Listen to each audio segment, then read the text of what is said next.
Salam dan bahagia.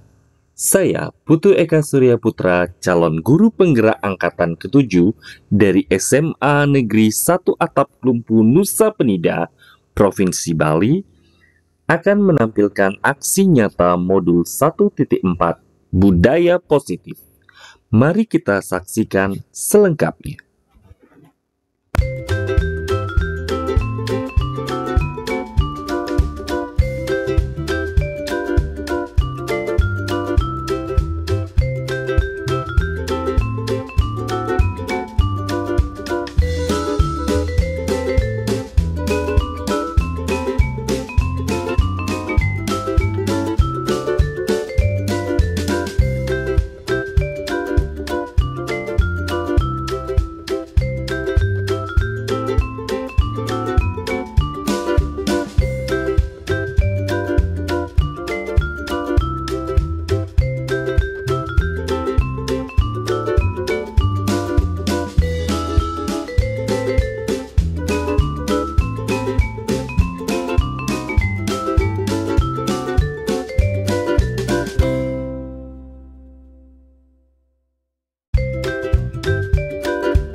Om Swastiastu. Om Swastiastu.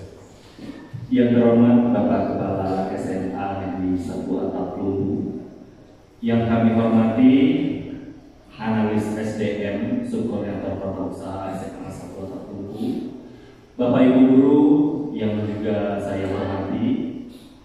Sebelumnya saya menyampaikan terima kasih atas waktu dan perkenan Bapak Ibu untuk hadir dalam kegiatan diseminasi terkait dengan pendidikan guru penggerak, utamanya terkait dengan modul budaya positif.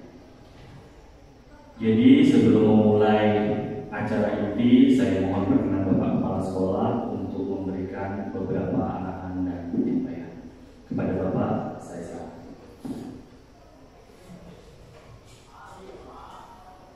Terima kasih atas waktunya. Om Swastiastu.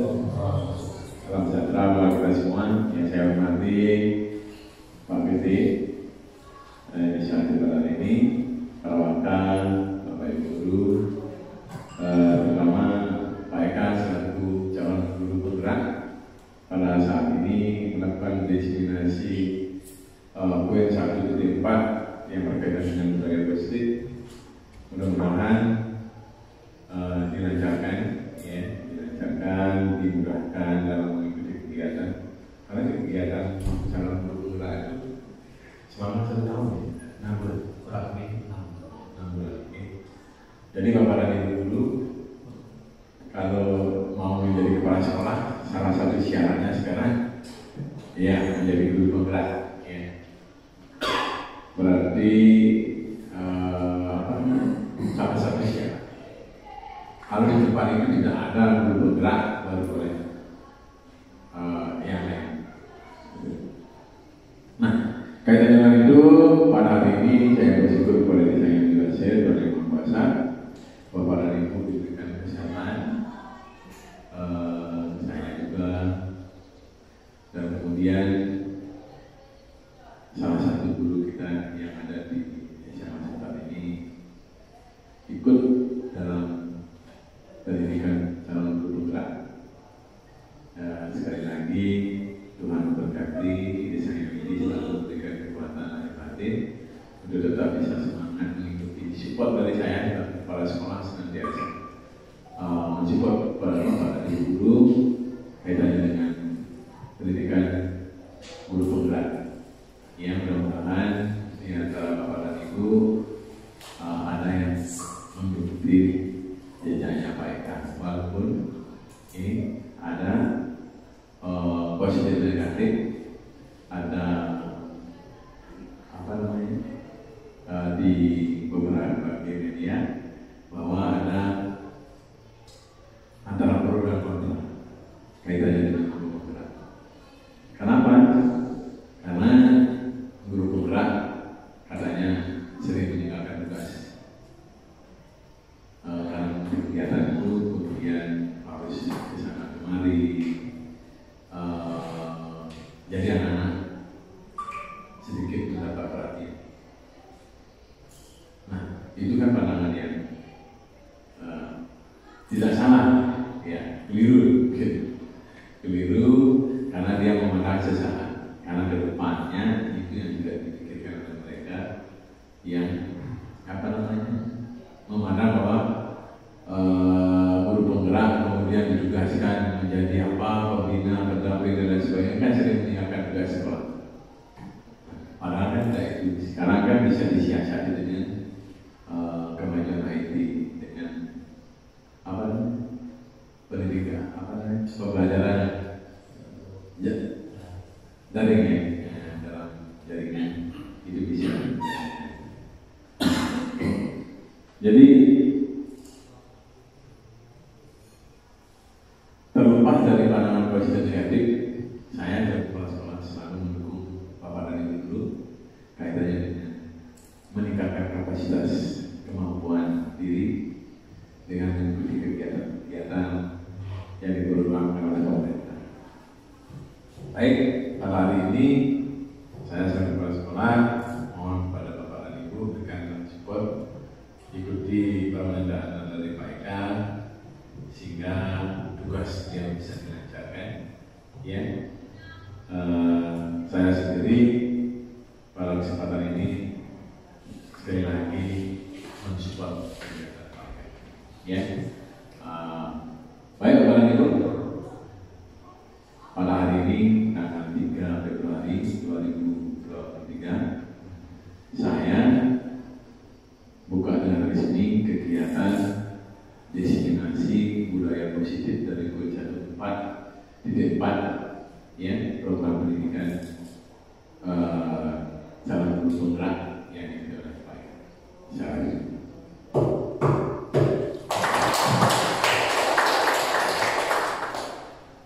Jadi Bapak dan Ibu, saya selipkan di sini nanti Bapak dan Ibu mungkin kurang lebih 1 jam tolong dibantu Pak Eka ya, 1 jam untuk anak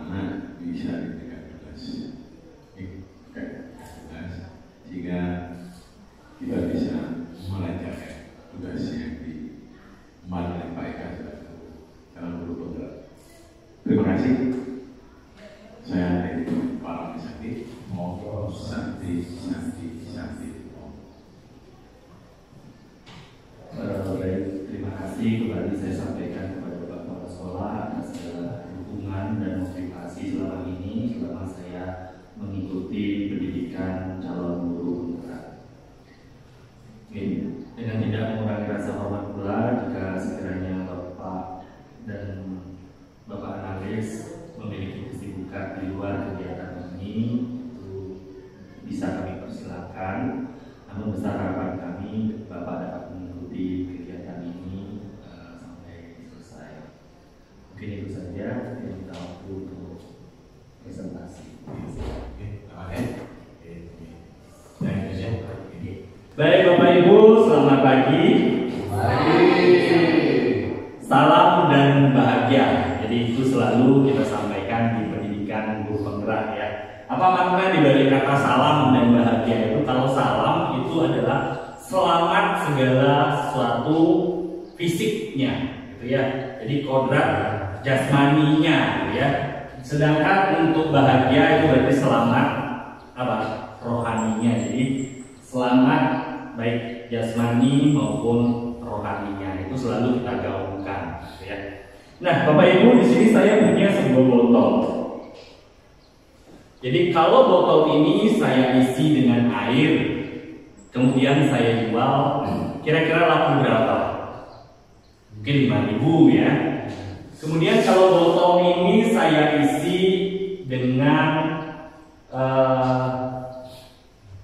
jus, kira-kira laku berapa?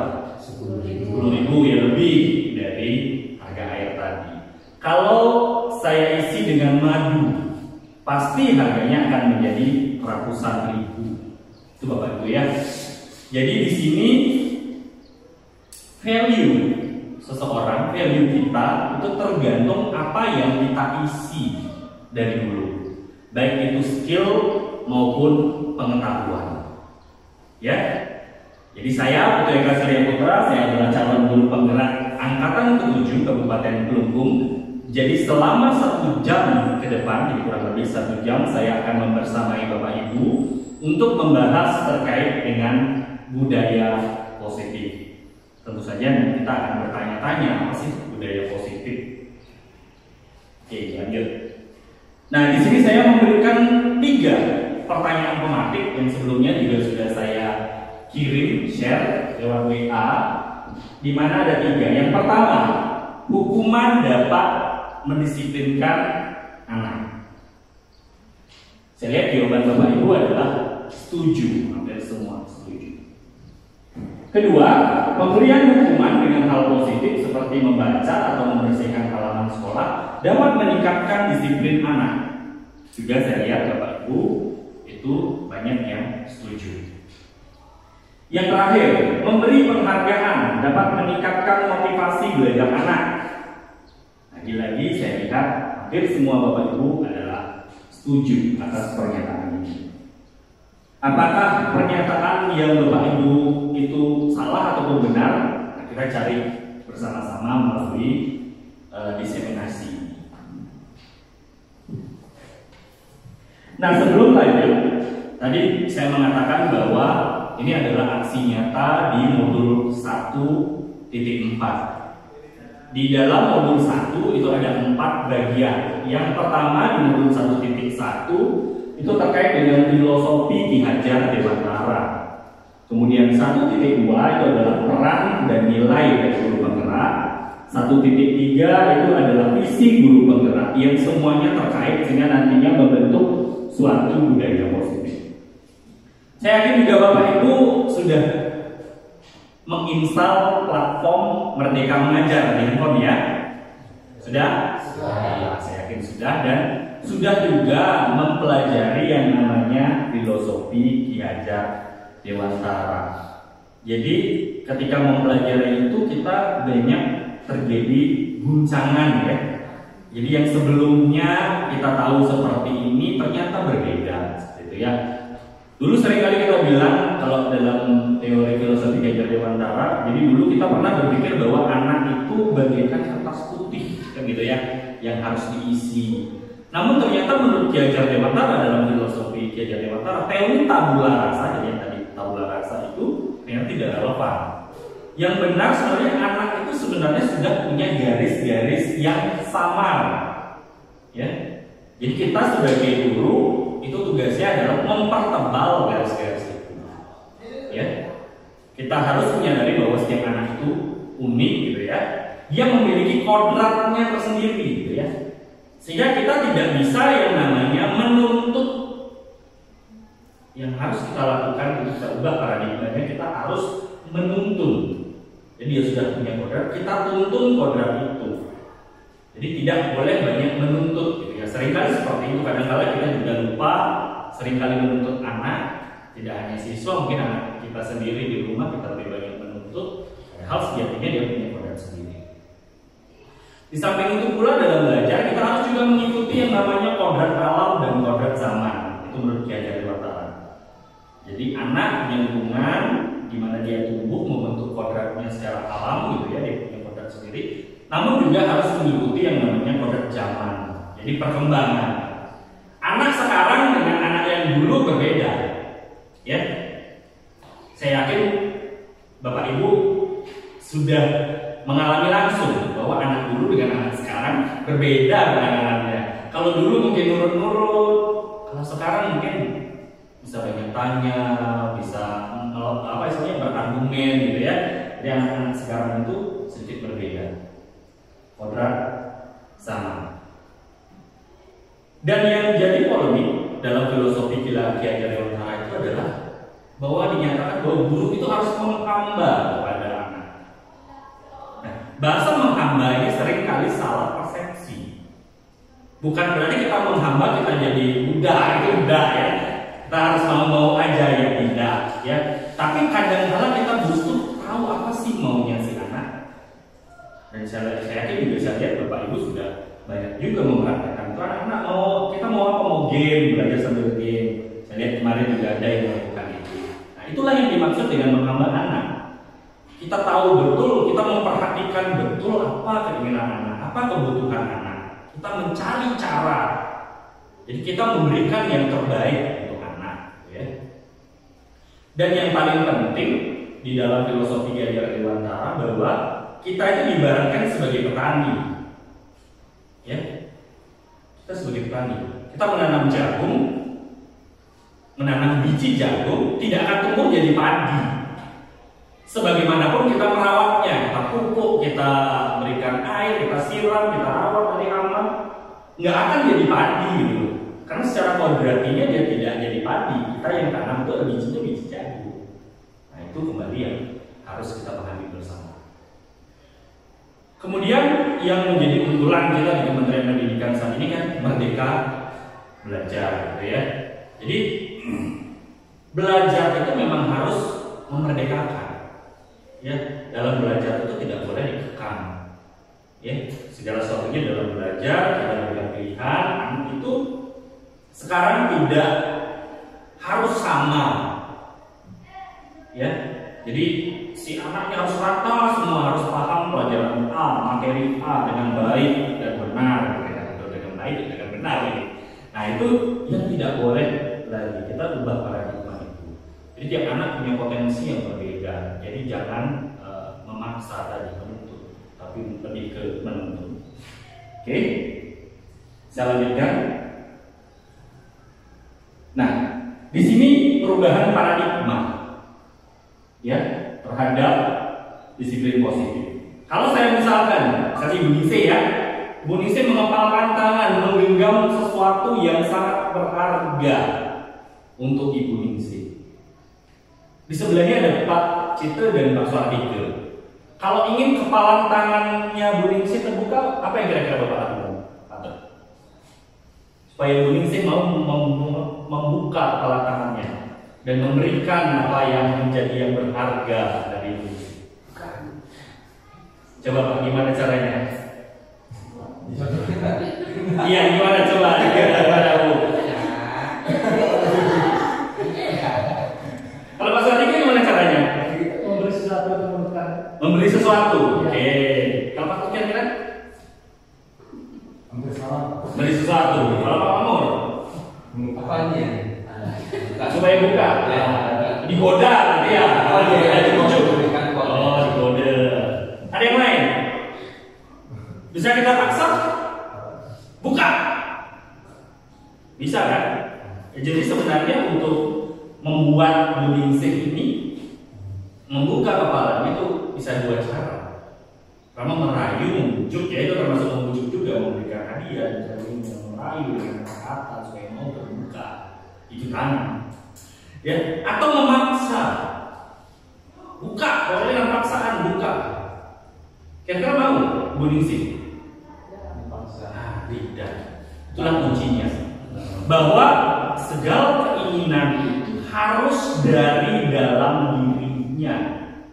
Jadi posisi kontrol, ini kita berbicara posisi kontrol. Bahwa memang harus dari hati. Karena itu juga begitu.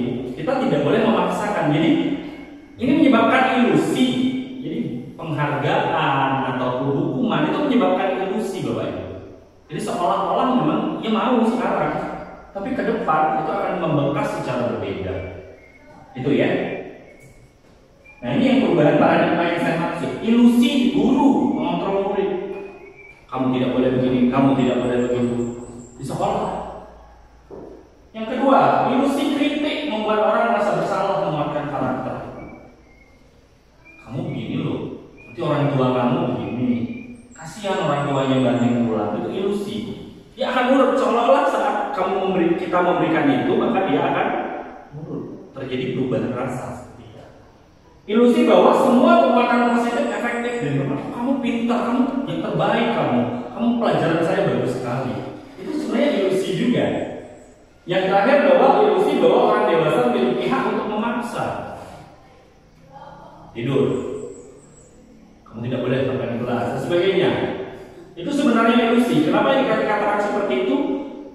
Seperti yang saya katakan tadi, bahwa saat itu dia terpaksa, jadi tidak dari hati. Ya, jadi perubahan itu tidak dari hatinya. Memang memaksa ini ada dampaknya seperti apa? Nah, itu kita akan bahas lebih lanjut. Nah, di sini dalam perubahan paradigma stimulus respon, teori kontrol dan teori pilihan, siapa sesungguhnya yang memiliki kontrol? Tadi sudah sedikit terjawab soalnya ya saat mencoba kepalan tangan. Jadi stimulus responnya kita mencoba mengubah agar berpandangan sama dengan kita. Jadi orang supaya pandangan sama. Padahal tiap generasi juga akan memiliki pandangan yang berbeda, gitu. Apalagi dengan anak-anak. Kadang-kala kita sebagai guru, ini mungkin menurut saya yakini bahwa kita mengajar, kita masih mengingat-ingat cara guru kita mengajar kita. Betul? Betul. Iya. Biasanya guru kita ngajarin kita begini, kita akan ngajarin itu juga ke anak kita. Padahal zaman sudah berubah, teknologi sudah berubah, ada pergeseran. Nah, kalau dalam teori kontrol, kita berusaha memahami pandangan orang lain tentang dunia. Ya. Misalnya ada berantem salah, ada sesuatu berantem. Tapi ternyata di balik mereka berantem, mereka ada melindungi harga dirinya. Melindungi dari pelecehan. Itu bisa berantem dengan padahal berantem itu salah, tapi ada latar belakangnya. Jadi kita harus melihat juga pandangan itu, kita ubah paradigma. Kemudian perilaku buruk dilihat sebagai suatu kesalahan. Nah, itu juga sudah saya sampaikan tadi bahwa semua perilaku ada tujuannya. Jadi anak nakal mungkin cari perhatian, untuk kasih yang lebih, itu sebagai bentuk bahwa dia ada tujuan perilaku tadi. Termasuk juga tadi bertengkar membela harga dirinya, itu ada tujuan. Terus orang lain bisa mengontrol saya. Itu harus kita ubah menjadi hanya Anda yang dapat mengontrol diri Anda, termasuk siswa. Jadi kita tidak bisa memaksa mereka untuk belajar. Ya, kalau tidak belajar dihukum, kalau tidak berani dihukum. Nah, itu tidak. Jadi hanya dia sebenarnya yang bisa mengontrol dirinya. Sehingga kita sebagai guru ya apa? Meningkatkan motivasi. Motivasi itu ada macam-macam yang kita bahas. Yang baik itu kita angkat motivasi internalnya dari dalam dirinya. Kemudian pemaksaan ada pada saat bujukan gagal. Ya, dikasih tahu gagal, kadang-kadang kita gitu ya. Bujukan gagal, marah, naik nadanya tinggi, maju. Nah, seperti itu. Jadi terkesan kita memaksa. Nah, sekarang apa? Harus kita ada kolaborasi dan konsensus, kesepakatan. Ya, pilihan-pilihan baru. Kalau tidak begini ya bagaimana? Itu lebih banyak begitu. Kalau tidak dia siapa? Dan seterusnya. Kemudian model berpikir menang kalah. Kita harus ubah juga menjadi model berpikir kita menang. Jadi tidak ada kalah, tidak ada yang disakiti. Kadang-kala dalam teori stimulus respon, paksakan itu akan ada hati yang tersakiti gitu ya. Oh. Oke. Nah, Bapak Ibu, kalau kita melihat kata disiplin itu aslinya itu bahasa Latin, sumbernya disiplina, ya, artinya ternyata adalah belajar. Disiplin itu belajar. Kalau kita kan sekarang disiplin identik sesuatu yang harus ditaati, kalau nggak ditaati ada hukuman, kan gitu ya. Nah itu harus diubah lagi bahwa disiplin itu sebenarnya belajar, ya. Nah itu dari murid Socrates dan Plato itu sudah menerjemahkan. Disiplin diri membuat orang menggali potensi dirinya menuju sebuah tujuan. Apa yang dia hargai, apa yang dia sepakati pada dirinya. Nah, namun dalam budaya kita ini seringkali makna disiplin itu berubah menjadi sesuatu yang dilakukan pada orang lain untuk mendapatkan kepatuhan. Jadi ada kata pendisiplinan berarti harus patuh, kayak pasukan gitu ya.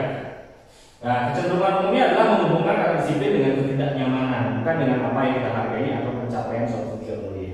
Jadi kalau ada kata disiplin, aturan, harus disiplin, pasti ada sesuatu yang tidak nyaman bagi kita. Gitu ya.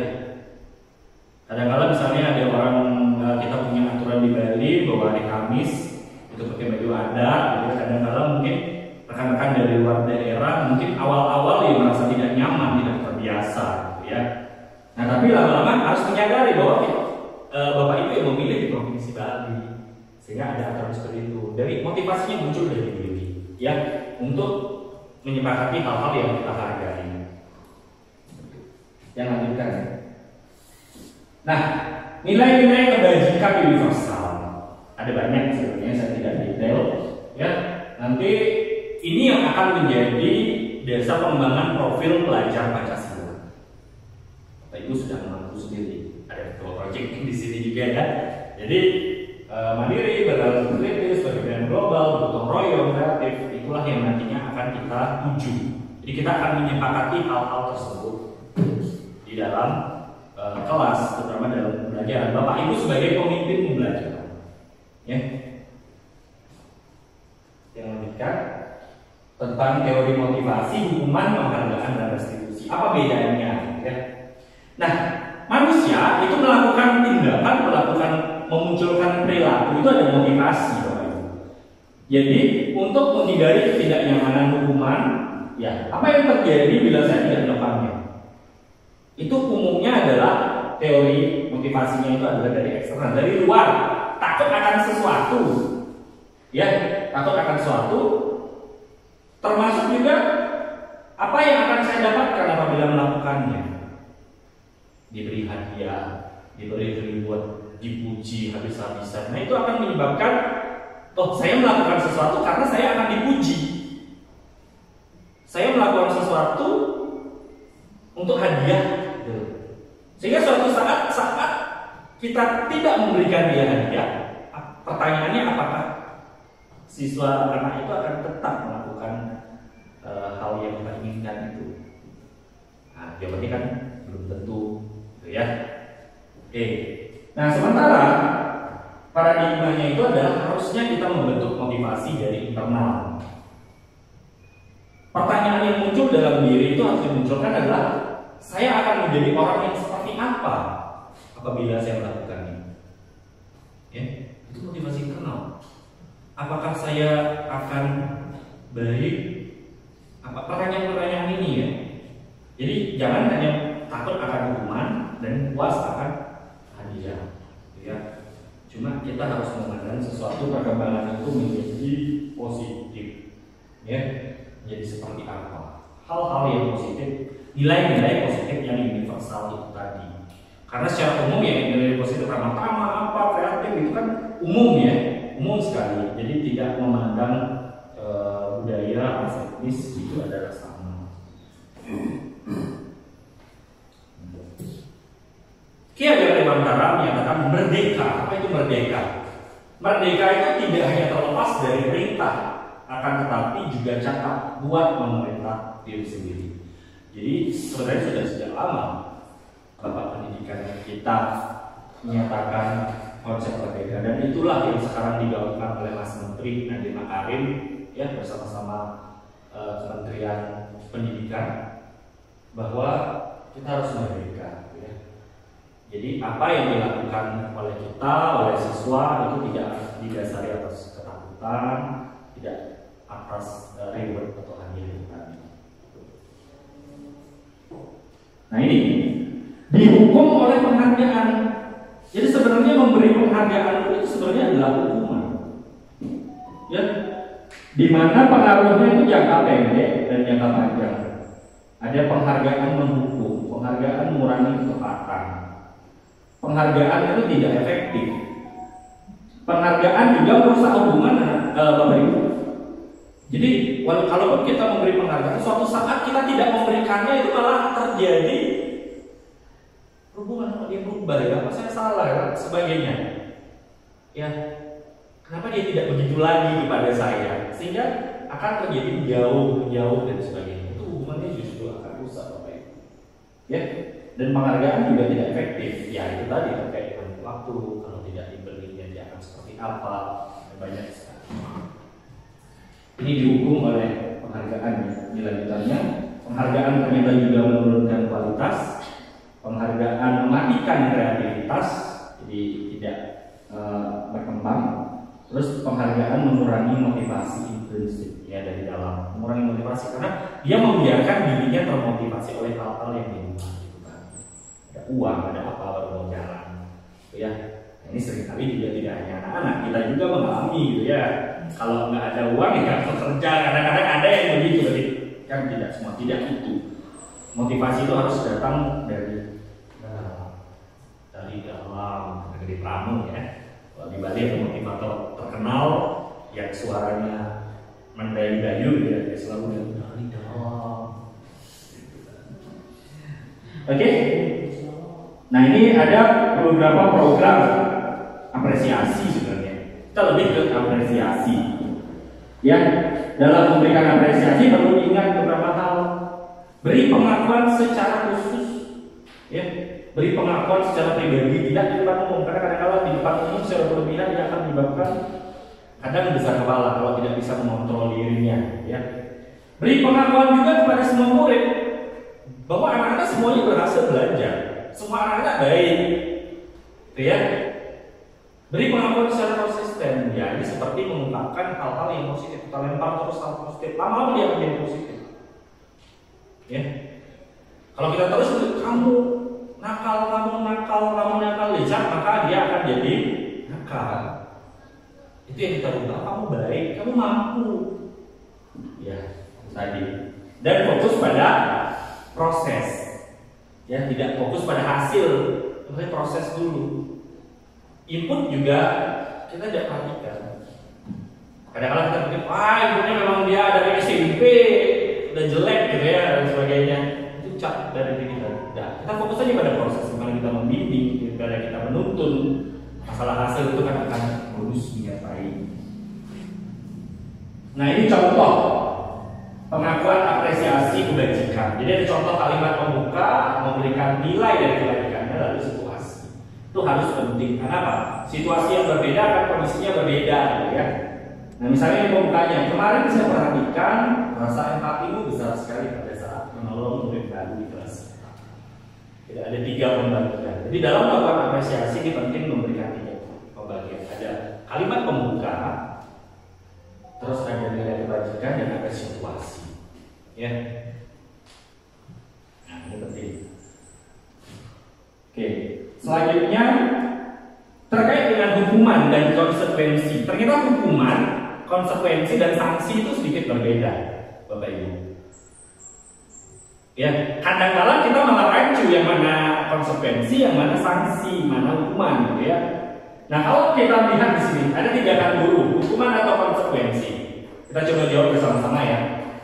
Mencatat 100 kali di dalam buku kalimat saya tidak akan terlambat lagi karena terlambat ke sekolah. Itu hukuman atau konsekuensi, Bapak Ibu? Konsekuensi. Ada yang lain? Berpendapat lain? Hukuman, ya, ada yang berapa hukuman? Tidak apa, nanti kita lihat.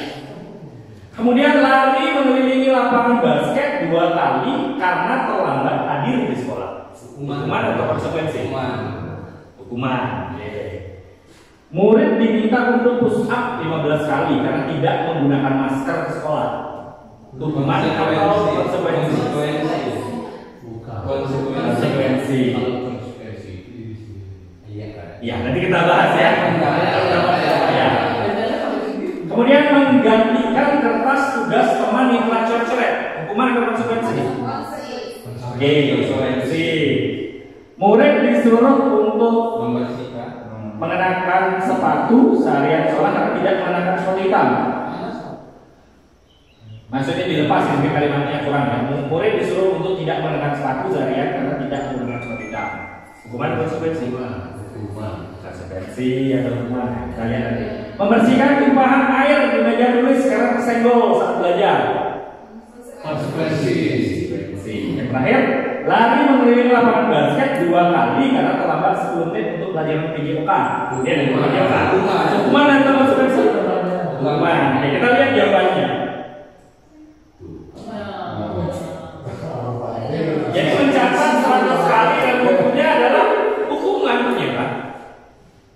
Kemudian lari di lapangan basket terlambat, hukuman. Murid diminta push up karena tidak menggunakan masker sekolah, hukuman. Menggantikan kertas tugas ada konsekuensi. Membersihkan tumpahan juga konsekuensi. Murid disuruh mengenakan sepatu seharian di sekolah karena tidak ada hukuman. Lari mengelilingi lapangan basket terlambat 10 menit itu adalah pelajaran di PJOK, ternyata ada konsekuensi. Jadi bagaimana kita membedakan Bapak Ibu antara hukuman dan konsekuensi?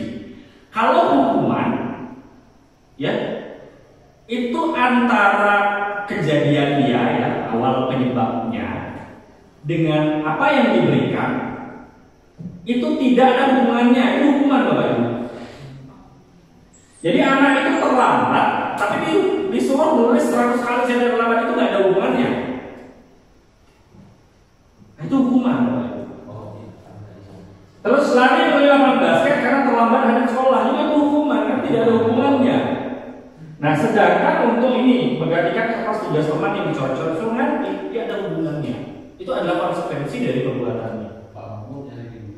Nah, yang terakhir memang sedikit ya. Oke. Sedangkan untuk yang paling terakhir itu memang syukurnya itu adalah pelajaran PJOK. Biasanya dia terlambat tetap disuruh lari karena dia melewati pemanasan. Maka lari itu tetap adalah konsekuensi, bukan hukuman. Jadi ada situasi yang tadi kita kan ada pembagian tadi ya, ada situasi yang kita juga harus perhatikan. Ya, kalau misalnya itu tadi saya terlambat di sekolah, kira-kira konsekuensi yang pas itu apa? Supaya tidak menjadi hukuman. Mengerjakan materi yang sudah diajarkan sebelumnya. Membersihkan toilet bisa. Nah, itu masih berupa hukuman karena tidak terkait dengan keterlambatannya. Jadi kalau saya mempelajari dari hasil diskusi, itu sebenarnya cukup diberikan nasihat, sebenarnya teguran, ya, tidak memberikan suatu kegiatan yang tidak sesuai dengan dia. Nah, nanti tentu pertanyaannya bagaimana kalau terus. Nah itu nanti lain lagi jawabannya ya. Tapi kita upayakan dulu kita tidak memberi teguran. Salah satu yang bisa kita lakukan adalah memberikan contoh. Saya pernah punya pengalaman kepala sekolah SMK Singaraja Pak Mandarto ya, sekarang sudah pensiun, dulu kepala Balik Mandara juga, yang menyebabkan siswa itu rajin, guru itu rajin adalah setiap pagi Pak Mandarto itu sudah di gerbang sekolah dari jam 6. Jadi sebelum murid datang, guru datang, bapaknya selalu berdiri di gerbang dan selalu menyapa guru dengan senyum. Lama-lama muncul dari hati. Muncul dari hati. Itu salah satu kita membuat suatu konsekuensi. Jangan dihukum, tapi buat cara lain ya. Kita mencari cara lain. Berarti ada ini ya, Gimana? gantian sebelumnya kalau konsekuensi. Nah, itu betul juga. Jadi di dalam konsekuensi itu ada yang namanya kesepakatan. Nanti kita akan bahas di bagian terakhir. Kita akan belajar dan mengharuskan kita untuk apa? membuat suatu keyakinan kelas. Kalau bahasa dulunya mungkin kontrak kelas gitu ya. Ini udah dilakukan tapi tidak terlalu mendetail terkait dengan sikap. Ini kontrak kelas kita kan tentang nilai gitu ya, UTS, sekian, kehadiran, sekian, itu lebih banyak seperti itu. Tapi ini kita coba ubah pelan-pelan gitu ya. Nanti kalau mendadak ya shock ya. Nah ini perbedaan hukuman dan konsekuensi kesimpulannya ya.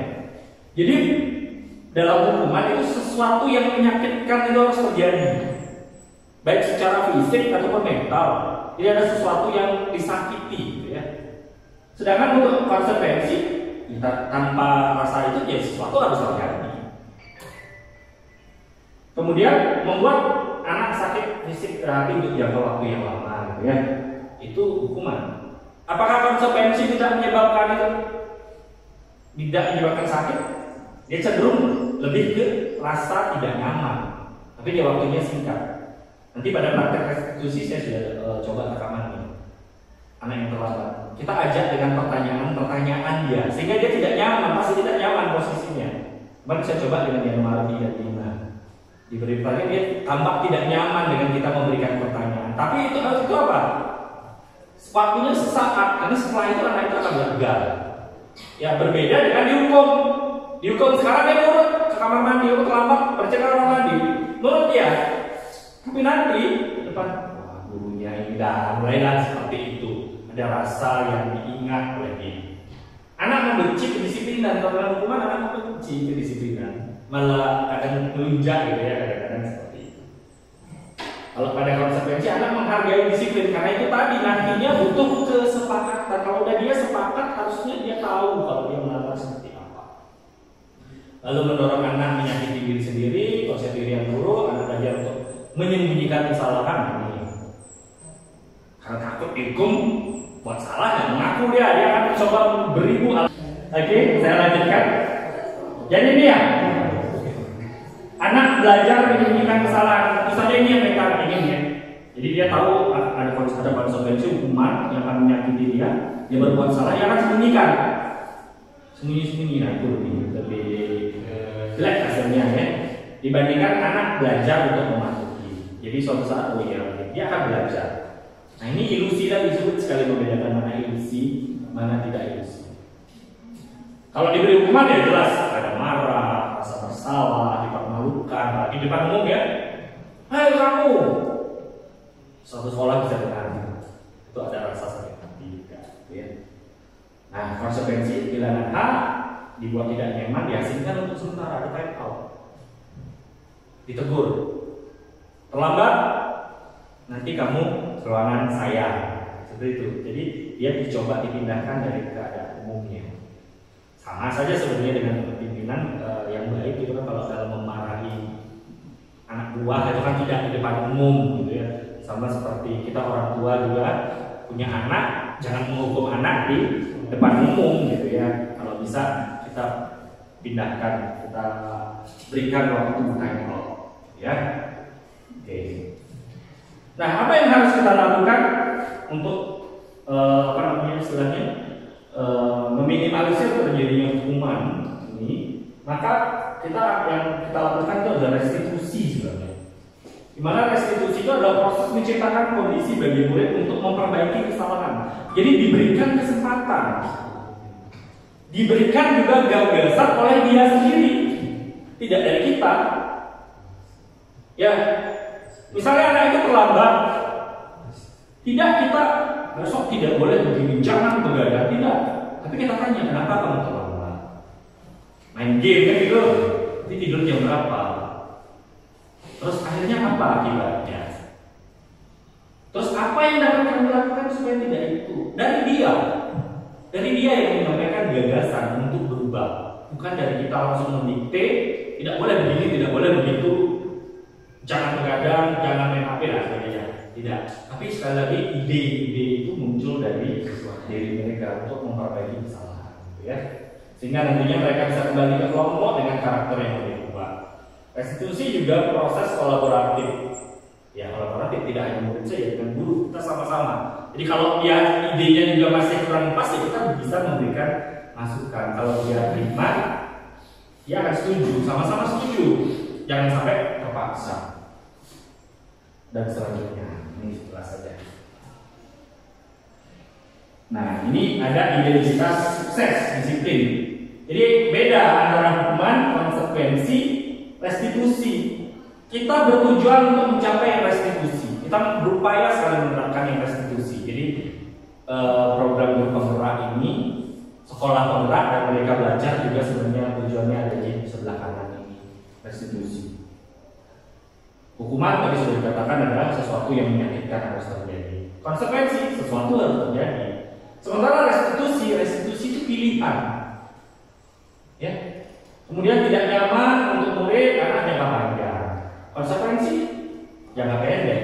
Tapi restitusi menguatkan untuk murid dalam jangka panjang. Memang perlu bertahap, tapi dalam kedepannya, panjangnya itu akan lebih baik. Kalau hukuman, korban mendapat keadilan, pelakunya enggak dapat keadilan dia. Tapi dalam restitusi, dalam konsekuensi korban bisa diabaikan. Kalau restitusi korban mendapat ganti, gitu ya. Itu yang penting. Murid anak tersakiti, murid anak dibuat tidak nyaman, murid anak mendapat penguatan dan seterusnya. Ya sampai anak murid itu menghormati dirinya sendiri, gitu ya.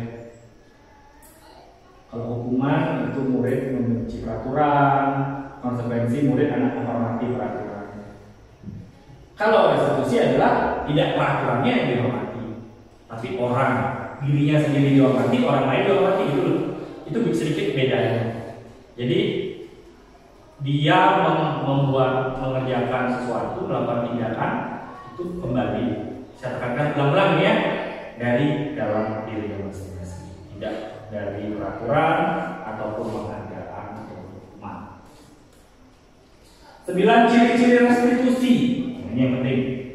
Bukan menebus kesalahan, namun belajar dari kesalahan. Ya. Jadi apa yang kita berikan, apa yang kita diskusikan, apa yang kita sepakati bersama itu bukan sebuah hukuman, ya, tapi belajar dari kesalahan. Memperbaiki hubungan. Kita malah lebih dekat ke siswa. Kita panggil, kita ajak. Makanya kita kan sering, coba panggil anak ini, kita ajak ngobrol gitu ya. Dan sifatnya tawaran, bukan paksaan ya. Jadi kita tawar-menawar gitu ya. Kemudian restitusi itu menuntut untuk lihat ke dalam diri. Restitusi itu mencari kebutuhan dasar yang mendasari tindakan. Restitusi diri adalah cara yang paling baik. Restitusi fokus pada karakter, bukan tindakannya. Restitusi fokus pada solusi. Ya, restitusi mengembalikan murid yang berbuat salah pada kelompoknya. Ya, jadi sudah siap jadi kembali. Nah, kita akan lanjut membahas tentang keyakinan kelas. Dalam keyakinan kelas ini penting sekali Bapak Ibu. Sebelum kita memulai pembelajaran, ada baiknya kita melakukan kesepakatan dari siswa. Ya, boleh di awal Bapak Ibu mengajar ya, masuk semester baru atau pembelajaran baru, membuat kesepakatan kelas. Boleh juga tiap pelajaran juga Bapak Ibu mengingatkan kembali atau ada menambahkan, ada mengurangi kesepakatan kelas itu boleh. Ya. Mengapa tidak peraturan? Kenapa harus keyakinan kelas? Gitu ya? Kenapa nggak aturan aja yang kita buat? Nah, itu. Kalau begitu pertanyaannya, Bapak Ibu harus menjawab. Mengapa kita memiliki peraturan harus menggunakan helm bila mengendarai kendaraan roda? Kenapa kira-kira? Yang kita harapkan muncul apa? Pikiran bahwa saat kita tidak menggunakan helm, kita yang siapa? Ini Pak. Iya. Jangan kita yang mengalami kecelakaan dan sebagainya, kita yang sakit gitu loh. Jadi tidak memakai helm bukan takut karena ada polisi. Ya. Jadi untuk kebaikan kita ke depannya. Mengapa kita memiliki peraturan 3M? Menggunakan masker, mencuci tangan, dan menjaga jarak 1,5 meter. Yang harus muncul apa Bapak Ibu? Kesadaran bahwa kalau tidak menggunakan sakit. Kalau kemarin waktu pandemi PPKM tidak pakai masker denda, gitu berarti pakai masker takutnya karena denda, bukan seperti itu yang kita harapkan. Tapi apa? Muncul kesadaran diri bahwa pakai masker penting karena kita menjaga kesehatan. Jadi kesepakatan kelasnya adalah apa? Menjaga kesehatan. Lalu mengapa kita memiliki peraturan harus datang tepat waktu pada saat mengikuti pelatihan? Kenapa kira-kira apa yang harus muncul kita? Kalau kita datang telat, maka ada materi-materi yang kita tidak dapatkan, lewatkan. Itu yang harus muncul. Itu ya. Bukan tidak datang nanti telat, tidak dapat sertifikat, bukan itu. Tapi ilmunya yang kita takutkan kita kelewat. Ya. Nah ini dari peraturan kelas itu kita lingkupi dengan keyakinan kelas, lingkungan positif, budaya positif itu lebih luas. Jadi mulailah dari keyakinan kelas itu, jadi peraturan itu kita rubah jadi soal keyakinan kelas, sehingga nantinya tercipta budaya positif di sekolah. Nah, ini contoh saja. Yang mana merupakan keyakinan kelas? Mengapa? Misalnya yang kiri dan kanan. Kesepakatan kelas datang tepat waktu, mengucapkan salam, menjaga kebersihan sekolah, berdoa sebelum dan sesudah kegiatan, aktif dalam belajar tertib. Kesepakatan kelas, kami guru dan murid saling menyayangi, kami murid yang semangat belajar, kami murid yang peduli dengan teman-teman.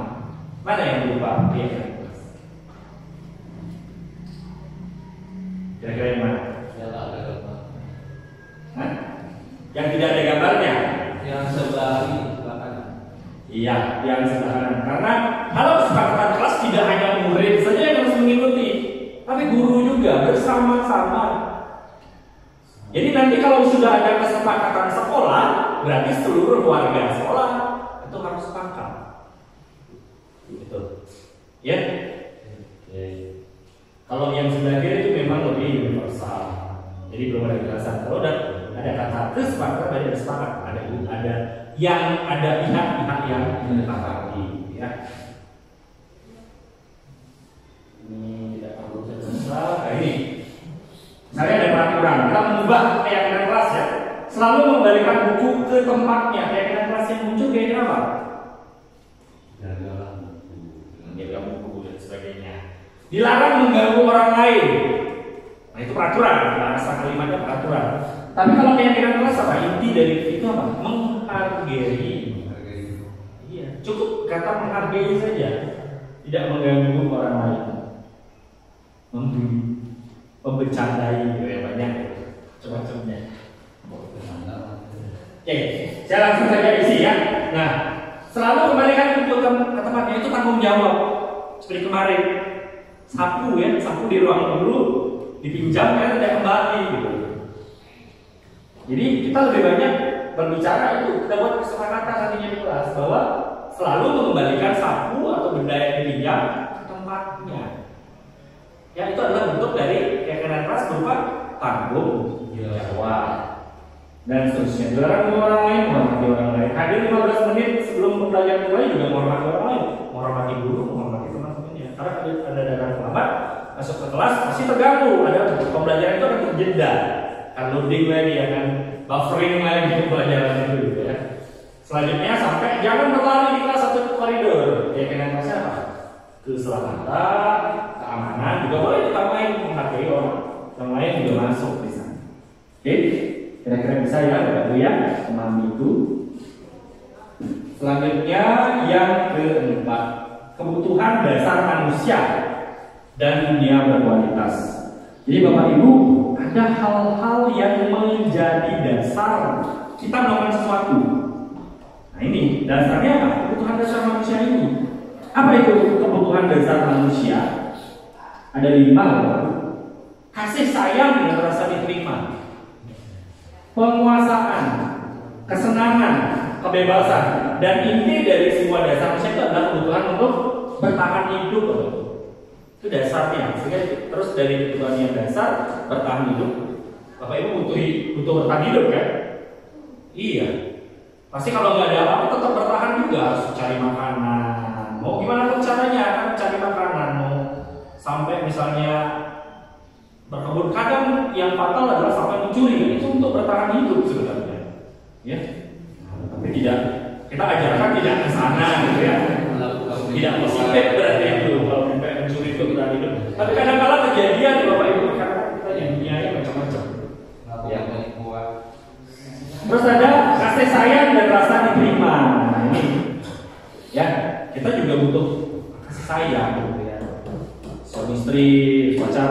teman selalu menyayangi. Afeksi ya. Iya, perhatian juga ya, perhatian, pengakuan itu penting, penguasaan. Ikhlas juga begitu, harus merasa dihargai, harus merasa dihormati, penguasaan. Ya, ikhlasnya kadang-kadang itu saya guru, saya harus dihargai. Itu kebutuhan dasar sebenarnya. Ya, atas penguasaan kelas itu. Ada senang dipuji. Nah, itu kebutuhan dasar sebenarnya, senang dipuji. Kita melakukan kekuatan baik, melakukan suatu prestasi, ingin dipuji. Ya, itu bentuk-bentuk kita ingin diakui ya di dalam bicara. Kalau haus pujian itu salah juga. Ya, kalau berlebihan kan salah. Segala sesuatu yang berlebihan itu kalau harus minum Pak. Kalau harus pujian lagi-lagi kan tidak seperti itu. Ya tetap aja itu manusia, ada dasarnya. Kenapa dia bertindak? Jadi segala perilaku yang tadi kita katakan itu bersumber dari hal ini, butuh pengakuan, butuh perhatian, butuh kebebasan, kesenangan. Kadang ada anak-anak itu melanggar aturan atau melanggar kesepakatan itu hanya untuk bersenang-senang loh gitu. Coret-coret itu termasuk. Mari ke viral ada bule coret-coret tembok sekolah di Bali ya, ditangkap sama ibu jelantik gitu. Itu adalah dia untuk bersenang-senang sebenarnya, kebutuhan dasarnya untuk bersenang-senang. Bapak Ibu juga kalau sudah mumet pasti jalan-jalan ke broken, ke kelingking, itu adalah kebutuhan dasar untuk senang-senang refreshing gitu ya. Jangan mau ditekan-tekan terus gitu ya. Jadi bebaskan dirimu. Nanti kalau ditekan-tekan terus tertekan dia sakit jadinya ya. Sakit termasuk pada cinta. Iya itu ya Bapak pun maksudnya bercinta ya ini yang atas kasih saya nggak kasih jantung Mama sudah mendapatkan cinta kan menjadi pertanyaan dia butuh berarti kebutuhannya besar gitu ya. Kalau orang Bali kan paham ya kebutuhannya besar gitu. Butuh merasa dicintai. Iya. Nah Bapak Ibu saya lanjutkan posisi kontrol Bapak Ibu. Nah ini seringkali kita harus menyadari dulu Bapak Ibu sebelumnya ada di posisi kontrol yang mereka jadi posisi kontrol itu ada apa aja? Ada 5. Ada pendukung, ada pembuat orang merasa bersalah, ada teman, ada pemantau, ada manajer. Bapak Ibu yang mana? Dominan ya? Nah, kalau pemukul berubah menghardik, menunjuk-nunjuk, menyakiti, menyindir, nah itu pemukul Bapak Ibu. Tapi kalau membuat orang merasa bersalah berceramah, nanti ada kata-kata ibu kecewa. Iya, nah itu. Jangan ibu jadi stres, air susu ibu tidak keluar. Ibu menyusui karena stres itu membuat rasa bersalah murid. Sehingga murid mau ya, kadang-kadang mau ya. Nah itu tadi sudah ilusi jadinya. Ilusi mau yang mengikuti tapi karena kasihan. Kalau teman gimana? Oh dia santai omnya. Ayo ini kayak teman. Ini jangan dulu yuk. Ayo dia berpikir aja mungkin apa kegiatan. Ya kita baca aja. Ada kalimat-kalimat yang akan menunjukkan posisi kontrol kita sebagai ibu ya. Ayo lakukan ibu yuk, ayo.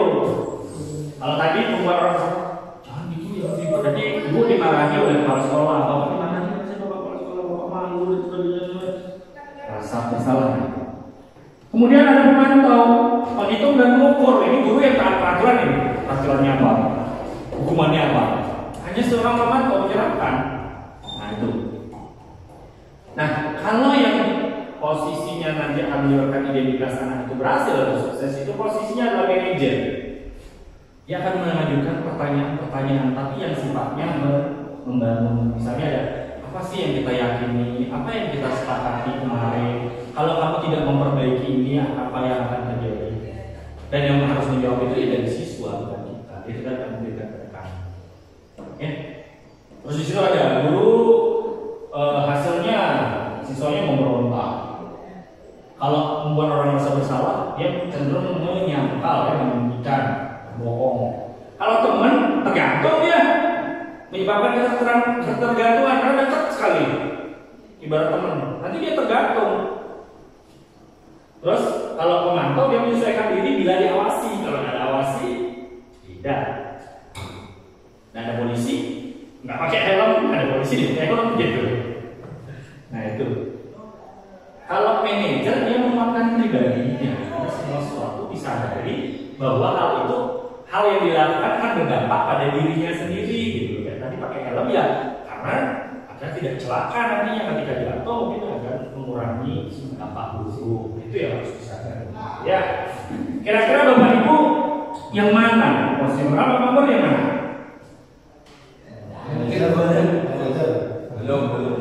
Belum manajer. Berapa budi?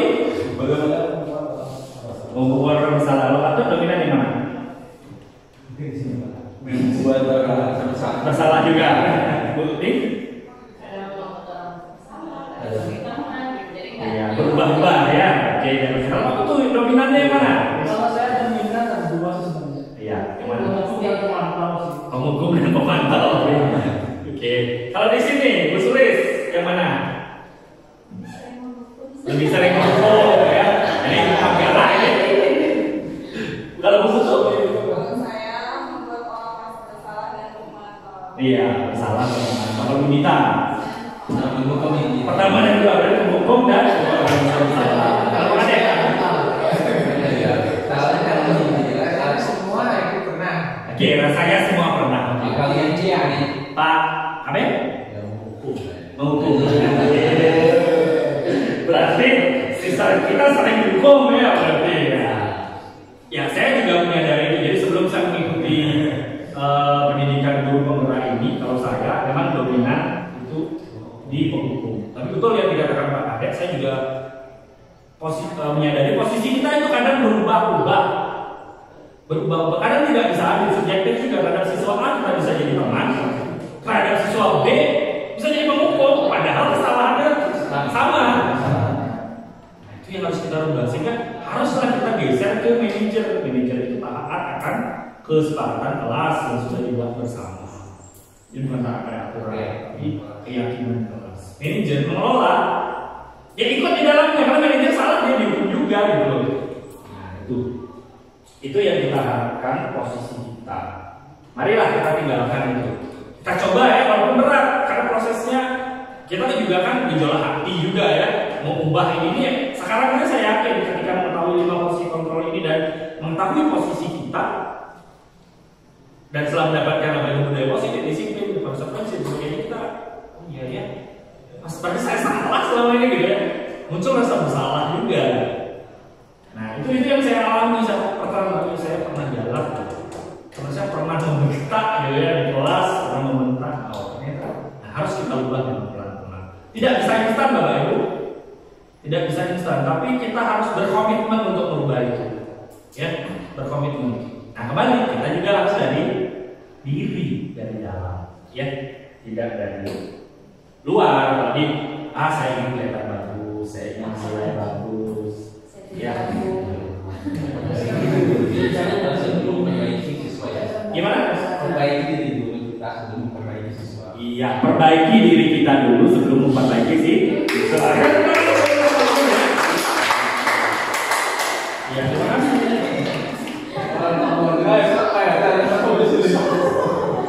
Gitu ya. Ini semuanya sarangi rasa cinta. Oke, ada tugas. Ya tugas. Artinya identifikasi itu udah muncul dulu ada yang dikasih. Harusnya ini. Saya kecewa sekali dengan kamu. Berarti buat orang bersalah. Kita mengidentifikasi 5 posisi kontrol yang tadi ya. Kamu tidak pernah benar melakukan yang hukum, itu menyakiti. Kamu ini tidak pernah benar, ada bisa menunjukin di matanya kotor ini, gitu ya. Itu pasti menghukum itu. Ayo lakukan jadi bapak dari ibu demi ya. Itu kan. Apa kamu mau mendapatkan stiker bintang? Pak Mahmud baru beli cap kemarin. Cap bintang, cap the best terbaik kan beli cap ya. Nah, itu pemantau dari bapak. Nah, kamu mau dapat bintang berapa nih? Ya, itu semua tahu itu. Nah, kalau ada muncul pertanyaan, bagaimana kamu bisa menyelesaikan masalah ini? Bagaimana kamu ke depannya? Apa yang harus kamu lakukan? Itulah termasuk mengelola juga merasakan itu. Kemudian, kamu selalu yang paling terakhir, nah itu hukum sudah kata-kata perwadu. Iya. Nah kita sebagai guru itu sebenarnya bergerak antara ini, keluar masuk gitu ya. Kita hindari ya. Kita hindari yang namanya menghukum, ya. Kita hindari penghukum dan pembuat rasa bersalah, termasuk teman juga. Walaupun kita dekat sama murid, tetap ada yang harus dilihat, gitu ya. Nah ini kita harus sudah masuk di antara mana pastor memantau, nilai manajer memperbaiki ini keluar masuk, kita. Sehingga kamu harus dibawa. Saat kalau kamu tidak, saya akan. Itu harus dulu kamu kita ubah ke kanan. Itu diberi hukuman untuk membuat tidak kanan. Lalu apa yang kami yakini? Bagaimana memperbaiki masalah ini? Memperbaikinya kiat berdua, tidak hanya dari dia saja, kita juga bisa memberikan masukan. Nanti kita lihat di video saya melakukan restitusi.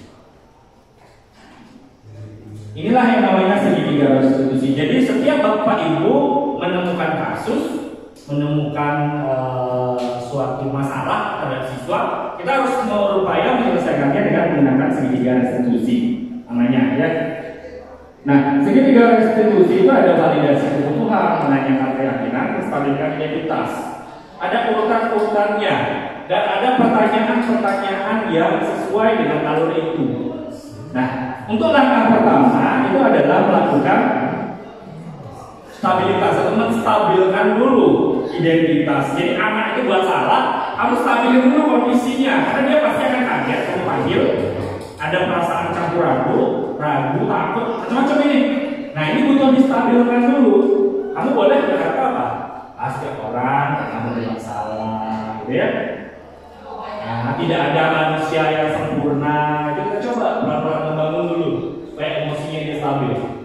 Bapak ibu juga pernah berbuat salah, waktu jadi siswa juga pernah, gitu ya. Kita pasti bisa menyelesaikan masalah itu, bisa kita selesaikan, kita bisa ngomong baik-baik. Saya tidak mencari benar dan salah. Itu membuat perasaan anak nyaman. Sehingga nanti kalau ada sesuatu dia akan ngomong, dia akan keluar, ya. Kalau kamu menyalahkan diri sendiri terus, apa kamu bersikap baik pada dirimu? Apa yang kamu lakukan itu apakah baik untukmu? Nah itu mulai, ya. Stabilkan dulu identitasnya. Itu langkah pertama. Kuncinya adalah untuk membuat anak merasa gagal karena membuat salah menjadi positif dalam dirinya. Jadi buat dirinya dia dulu positif dulu. Ya karena itu tadi, semua orang berbuat salah, benar berbuat salah. Nanti saya nggak ini amat gitu ya. Ya artinya stabilkan dulu. Baru validasi kebutuhan, membantu murid mengenali basic atau kebutuhan dasar yang dipenuhinya. Kenapa dia melakukan kesalahan itu? Pada dasarnya setiap tindakan manusia tujuannya adalah memenuhi itu tadi, kebutuhan dasar yang 5 itu tadi. Apakah itu power, freedom, love, and belonging, fun, and survival. Nah, dalam memvalidasi itu kan guru itu bisa berkata dengan beberapa pertanyaan. Kamu bisa saja melakukan hal yang lebih buruk, tapi kamu tidak melakukannya. Kamu pasti punya alasan, makanya memvalidasi, mengecek apa yang penting bagi dirimu. Kamu boleh tetap berusaha menjaga sikap itu, tapi katakan sikap yang lain yang baru, yang baik. Maukah kamu belajar cara lain untuk mendapatkan tanpa harus memukul? Kalau dia memukul, dia berantem nih, bisa nggak kamu dengan cara lain? Cara apa? Nah itu kamu tanya-tanya, ingin memvalidasi. Apa kamu bisa melakukan hal lebih baik untuk esok? Ya, itu juga memvalidasi. Nah yang terakhir baru menanyakan keyakinan. Kamu ingat nggak kemarin kita sudah buat kesepakatan kelas? Bagaimana itu? Nilai-nilai apa yang disepakati? Kelas yang ideal menurut kamu yang bagaimana? Dan seterusnya. Apa yang kamu rasakan ketika melakukan itu? Kamu akan menjadi orang seperti apa? Diberikan gambaran ke depan juga. Kalau dia terus melakukan tindakan itu. Misalnya yang kemarin, kamu terlambat. Kalau kamu nanti di tempat kerja, bagaimana? Menurut kamu kalau terlambat, kamu training di sekolah sering terlambat, tapi nanti bagaimana kalau diberikan gambaran seperti ini? Itu saat kita menanyakan keyakinan, sehingga memunculkan suatu keyakinan baru bahwa yang dia perbuat itu masih melanggar keyakinan kelas itu.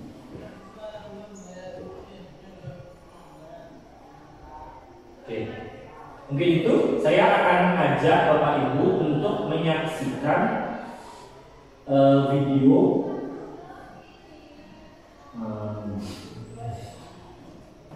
praktek restitusi kasus tentang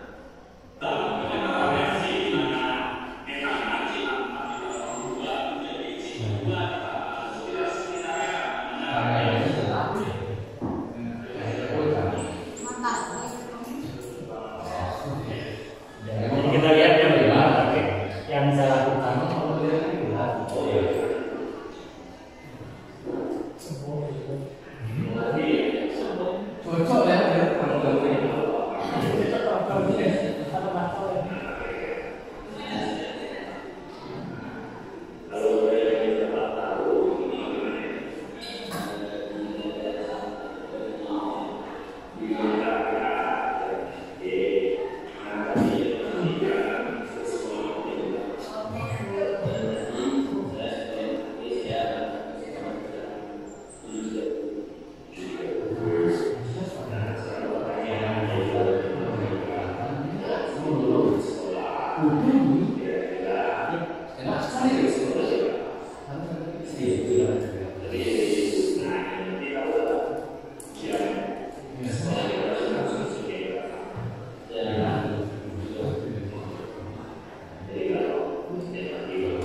lain bisa dicoba di YouTube channel saya ya. Double Kupit namanya. Kalau dulu sebelumnya juga saya begini sama bapak ibu kalian suka. Sikap saya terhadap siswa yang melanggar adalah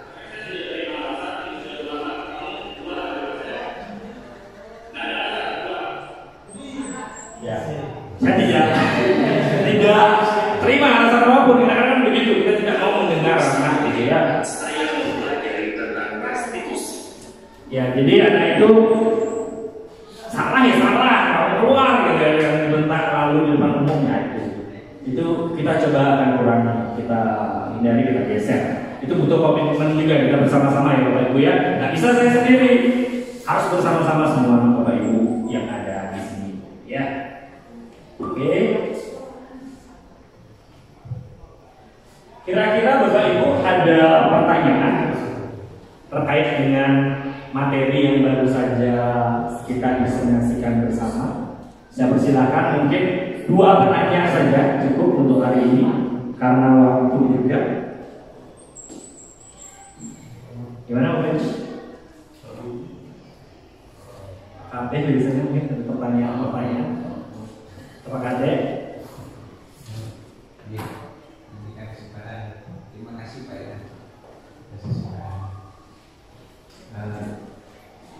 Saya melihat tadi Pak Eka menjelaskan tentang paradigma pendidikan menurut Dewan Negara. Jadi anak sudah dianggap memiliki garis-garis sama dan setiap anak memiliki potensi yang berbeda. Nah, dalam studi beberapa kasus kita melihat bahwa dalam satu kelas setiap anak memiliki sistem penangkapan yang berbeda, penangkapan materi. Ada yang mereka bisa menangkap materi dengan baik dalam situasi yang tenang, sepi, baru bisa fokus. Ada anak yang bisa menangkap materi dengan baik apabila keadaan kelas itu ceria, jadi agak bising. Kemudian ada anak yang juga bisa memahami materi dengan cara belajar kinestetik atau aktif melakukan sesuatu. Nah, ketika kita guru sendirian mengajari kelas, kemudian kita harus memfasilitasi sekian potensi yang berbeda, bagaimana caranya nanti?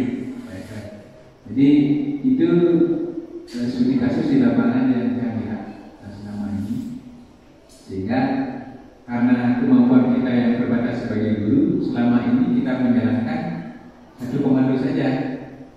Jadi kita menganggap bahwa anak itu sama rata dengan sistem penetapan materi yang sama. Jadi kita melakukan satu kajian pembelajaran saja. Jadi ada yang sampaikan. Kemudian yang pertanyaan kedua, tadi dijelaskan tentang kebutuhan dasar. Kebutuhan dasar yang menandakan bahwa ada kasih sayang, penguasaan, kebebasan. Sedangkan dalam materi yang kita dapat dulu pada saat sekolah, jadi kebutuhan dasar itu ada yang namanya kebutuhan sandang, pangan, dan papan. Apakah ada hubungannya dengan itu? Oke, mungkin itu saja. Terima kasih.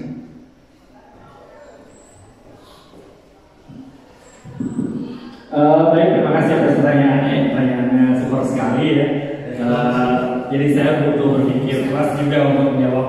Ini menurut pandangan saya, jadi kita kasih notis dulu ya. Ini menurut pandangan saya berdasarkan apa yang saya pahami. Memang dalam kurikulum Merdeka saat ini kan untuk tiap anak itu tidak disamaratakan dalam capaian pembelajaran. Jadi menyesuaikan. Nah di samping itu kita melakukan analisis diagnostik kepada tiap anak. Tentunya dari analisis diagnostik ini akan ditemukan macam-macam gaya belajar anak. Ada yang auditori, ada yang visual, ada yang kinestetik seperti yang disebutkan tadi. Nah, bagaimana kita memfasilitasi seluruhnya? Nah, ini tugas kita sebagai guru, harus kreatif bagaimana mengemas pembelajaran itu supaya semuanya bisa terwakilkan. Ya, misalnya di awal mungkin kita berikan literasi. Ini kan membaca, jadi yang punya kemampuan membaca butuh suasana yang tenang. Nah, itu dia bisa belajar dari sana. Kemudian bisa ditambahin lagi games. Jadi yang kinestetik suka main game, tangannya harus bergerak, apa badannya sudah ada game juga. Kita selipis game. Lalu kita selipkan lagi hal-hal lain, video dan sebagainya. Nah, ini kita harus mempertimbangkan karakteristik materi juga penting. Nah, di sana kita meramunya dengan baik agar nantinya pembelajaran itu bisa diterima semua anak. Ya. Nah, ini memang tidak bisa sekali coba. Tentu kita setiap selesai pembelajaran kita harus melakukan yang namanya refleksi, Pak. Jadi sekarang itu penting di dalam kurikulum merdeka, di dalam pendidikan guru penggerak selalu digaungkan apa yang namanya refleksi.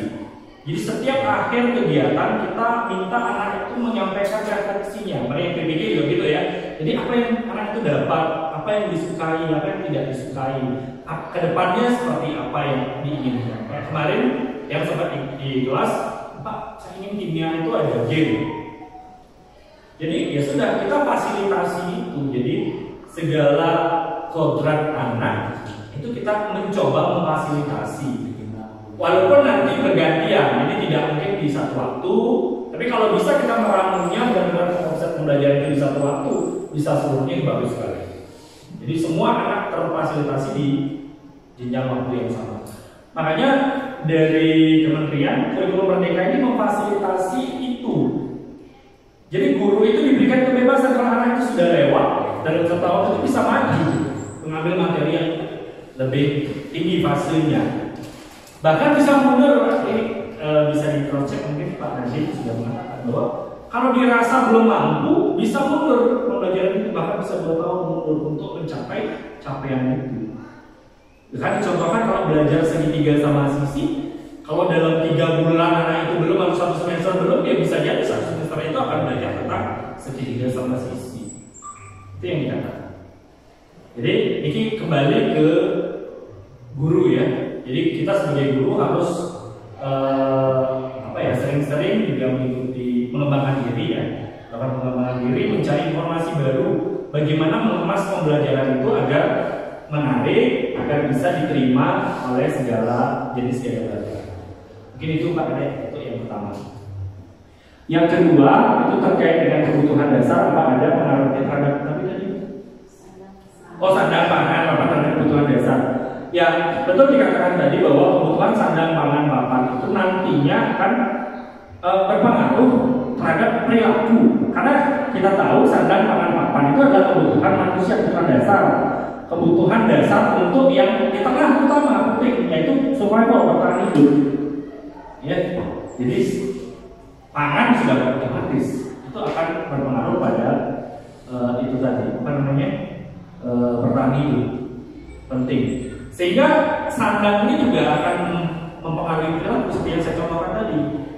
Ada bisa orang itu sampai mencuri kalau sampai benar-benar kelaparan, terdesak, merebut makanan, meminta-minta, itu kan dapat mempengaruhi pola perilaku yang ada. Mandi lumpur. Iya, mandi lumpur ya, viral kemarin mandi lumpur demi mendapatkan cuan. Nah itu sebenarnya untuk mendapatkan kesenangan ada uang ya. Nantinya untuk dapat kesenangan kenikmatan beli ninja sama beli apa kemarin itu dapat motor ninja dengan mandi lumpur. Iya, ada kesenangannya di sana, ke arah sana. Ya. Walaupun itu tadi jangan sampai arah perilaku yang kita harapkan itu ke negatif. Karena kita tujuannya kan budaya positif, menghasilkan sesuatu yang positif juga sesuai dengan norma dan program yang berlaku di kita. Ya. Mungkin itu Pak ya, kira-kira kaitannya kurang lebih untuk pertanyaan Pak Kadir. Ada yang tanggapi atau mungkin ada teman-teman lain yang memberikan pertanyaan? Yang perwakilan dari ini dia pertanyaannya tentang Ya. itu. Ya, pertanyaannya selesai sudah ngomongnya. Yang itu Oh, nggak ada. Tidak ada? Saya rasa sudah jelas ya. Oke, karena sudah jelas, saya ingin karena setiap akhir tadi saya sudah katakan setiap kegiatan ada yang namanya refleksi. Nah, yang BPJ ini kemarin sering refleksi. Jadi saya ingin mendengar refleksi apa yang Bapak Ibu dapatkan dari tadi kita menyimak. Jadi hal baru apa yang mengubah paradigma saya yang saya dapatkan. Terus perasaan apa yang muncul selama mengikuti sesi ini, khususnya mengenai makna disiplin dan motivasi itu sendiri? Peran Among seperti apa yang saya telah lakukan selama mengikuti modul ini? Saya akan menjadi Among yang seperti apa setelah mengikuti modul ini? Ayo Bapak Ibu, siapa yang ingin mencoba melakukan refleksi? Menjawab pertanyaan itu? Boleh satu-satu? Ya, satu nomor. Oke, ya silakan ini.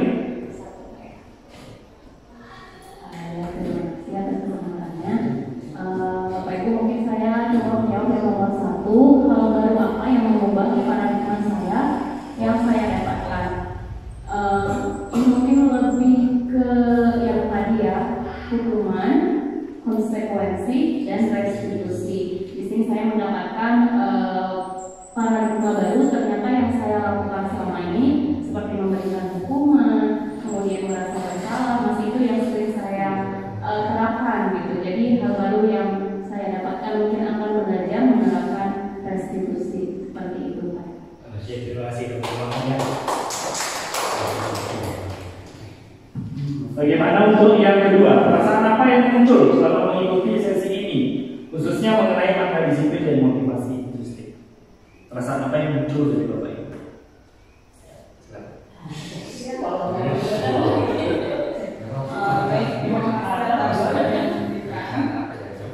Terkait dengan refleksi yang kedua tentang perasaan apa yang muncul selama mengikuti sesi ini, tentunya dengan mengikuti sesi dari Pak Eka ini, jadi saya itu tadi merasa ternyata dalam pembelajaran itu ada hal baru yang sebenarnya harus kita terapkan tetapi belum kita terapkan di dalam kelas.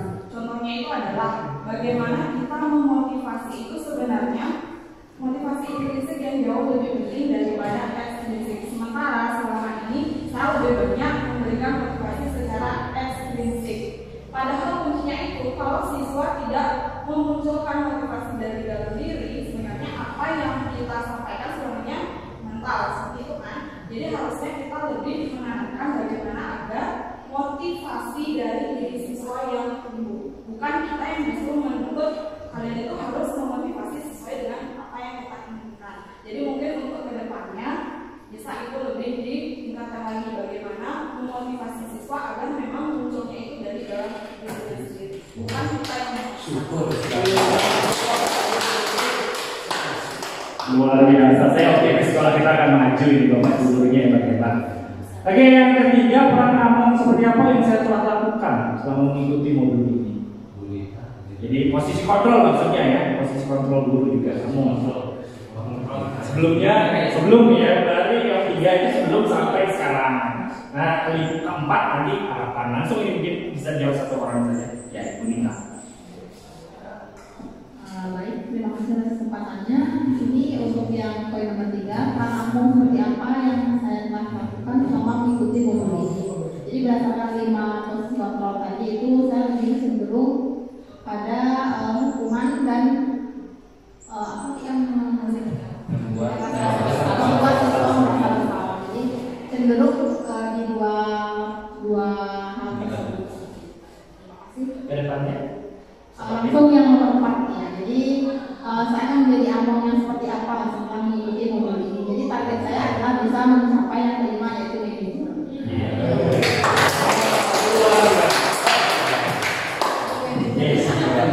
Jadi harus ada target ya Bapak Ibu. Jadi itu harapan kita bersama.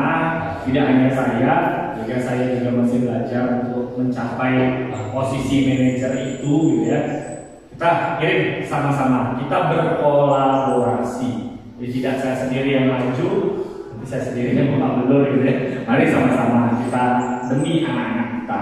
Mungkin itu penutup dari saya.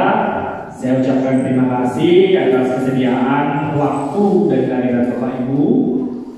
Sekali lagi saya ucapkan terima kasih. Diseminasi ini saya tutup dengan para sakti. Om Santi Santi Santi.